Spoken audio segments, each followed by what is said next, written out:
নমস্কার বন্ধুরা, আমি দেবলীনা। আশা করি তোমরা সবাই দেখছো আমার চ্যানেল দেবলীনাস ব্লগ। আজ বানাবো দই ইলিশ, সকলের প্রিয় ইলিশ মাছ দিয়ে বানাবো দই ইলিশ। দই ইলিশ বানানোর জন্য প্রথমেই একটা মিডিয়াম সাইজের ইলিশ মাছ নিয়ে নিয়েছি। ইলিশ মাছটা পিস পিস করে কেটে নেব।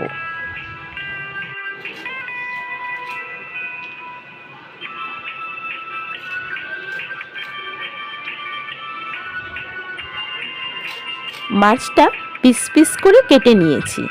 এরপর সর্ষে পোস্ত পেস্ট তৈরি করে নেব। তার জন্য একটা মিক্সিং জারে পরিমাণ মতো সর্ষে নিয়ে নিয়েছি। এরপর নিয়ে নেব 4টে মতো কাঁচা লঙ্কা, পরিমাণ মতো পোস্ত, সামান্য হলুদ গুঁড়ো, সামান্য লবণ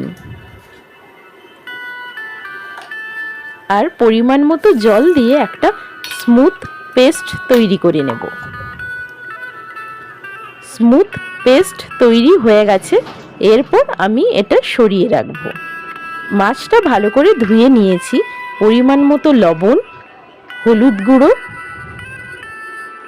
আর সামান্য সর্ষের তেল দিয়ে মাছটা ভালো করে মাখিয়ে নেব।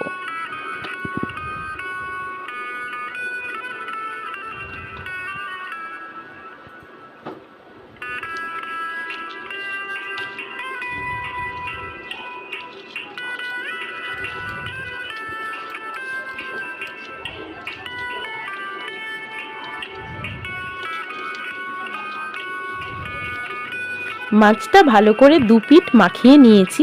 এরপর সরিয়ে রাখবো। এরপর কড়াতে সামান্য তেল গরম করতে বসিয়ে দিয়েছি। এর মধ্যে আমি দিয়ে দেব পরিমাণ মতো কালো জিরে, কয়েকটা চেরা কাঁচা লঙ্কা। এরপর দিয়ে দেব সামান্য পেঁয়াজ বাটা,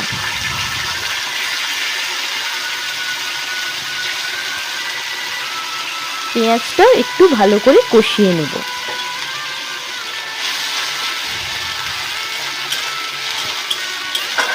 এরপর দিয়ে দেব সামান্য হলুদ গুঁড়ো। পেঁয়াজটা একটু ভাজা ভাজা করে নেব।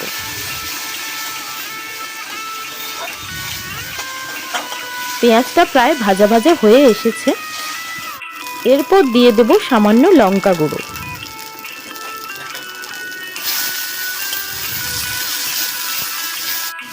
এরপর দিয়ে দেব টমেটো পেস্ট,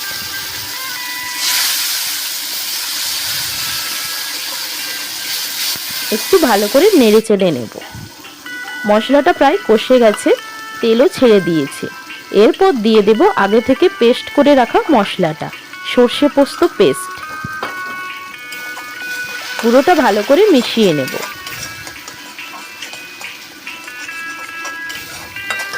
পুরোটা ভালো করে মেশানো হয়ে গেছে। এরপর দিয়ে দেব ফ্যাটানো টক দই।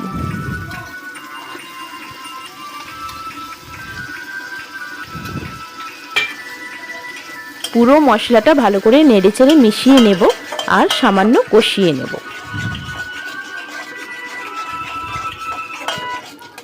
মশলাটা প্রায় কষানো হয়ে গেছে। এরপর দিয়ে দেব সামান্য জল। মশলাটা সামান্য ফুটতে দেব। মশলাটা ফুটে উঠেছে। এরপর কাঁচা মাছগুলো দিয়ে দেব। আমি এখানে কাঁচা ইলিশ মাছ দিয়ে রেসিপিটা দেখিয়েছি। তোমরা চাইলে ইলিশ মাছটা সামান্য ভেজেও এই রেসিপিটা তৈরি করতে পারো। মাছটা একটু সেদ্ধ করে নেব আর জলটা সামান্য শুকিয়ে নেব।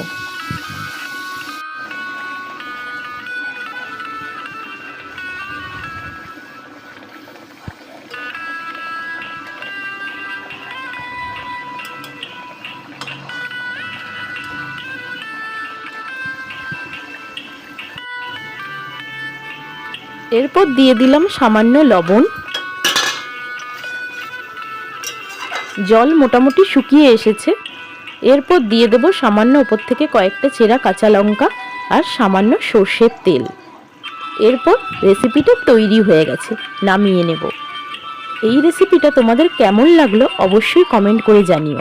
ভালো লাগলে লাইক করে দিও আর চ্যানেলটা সাবস্ক্রাইব করে দিও। অবশ্যই গরম ভাতের সাথে এই রেসিপিটা একবার হলেই ট্রাই করো, আশা করি তোমাদের খুবই ভালো লাগবে।